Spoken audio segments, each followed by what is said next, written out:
principe paradoxal. Pour avoir des papiers, les migrants doivent travailler. Et pour travailler, eh bien, il leur faut des papiers.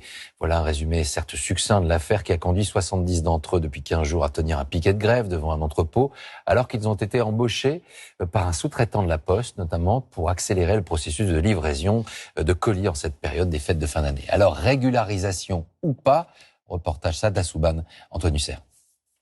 Maliens, Algériens, Sénégalais ou encore Guinéens.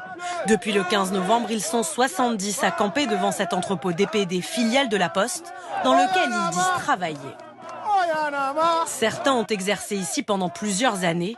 Ils nous montrent leur fiche de paie.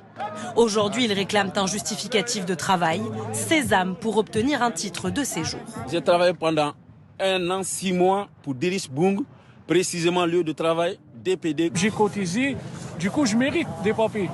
Je sais qu'il y a encore des sans-papiers qui travaillent dedans. Mais s'ils vont évacuer tout le monde, après il n'y a personne qui va travailler. La loi interdit d'employer des sans-papiers, mais elle permet dans le même temps une régularisation par le travail aux étrangers qui prouvent leurs emplois. Cette ambivalence pousse ces salariés à travailler avec de fausses cartes ou sous pseudo au sud de l'entreprise, selon eux. Ils savent très bien les papiers, là c'est pas pour nous.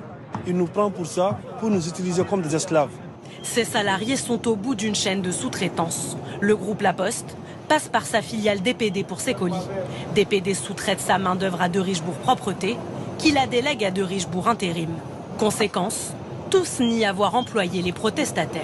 Aucun des manifestants présents dans l'enceinte du site n'est ou n'a été salarié de la société DPD France. De Richebourg Intérim n'a recruté aucun intérimaire sans papier et répond aux procédures de recrutement en lien avec la réglementation.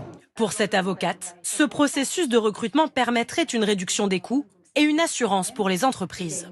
On fait appel à des sous-traitants qui sous-traitent, comme ça le risque de l'employeur principal n'est pas pris. Et puis il faut savoir aussi que ce sont des personnes qu'on va payer aussi à des salaires inférieurs. Lors d'un précédent chez Chronopost, autre filiale de la Poste, 27 travailleurs sans papier avaient été régularisés par la préfecture. Et dans les colis qui arrivent chez vous, combien de surprises à l'arrivée? Plus d'un jouet sur